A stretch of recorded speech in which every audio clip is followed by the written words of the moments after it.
ఇప్పుడు బలానికి వేస్తున్నానండి.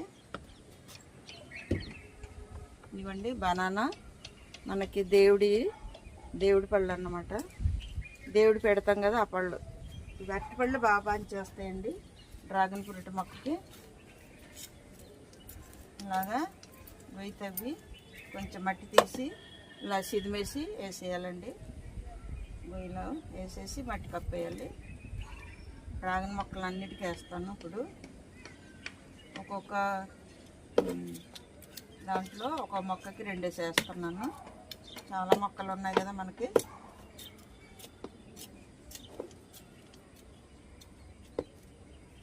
మొన్న మిక్స్డ్ ఎరువు వేసానండి మొత్తం ఫ్రిడ్జ్లన్నీ డ్రాగన్ మొక్కలన్నిటికీ.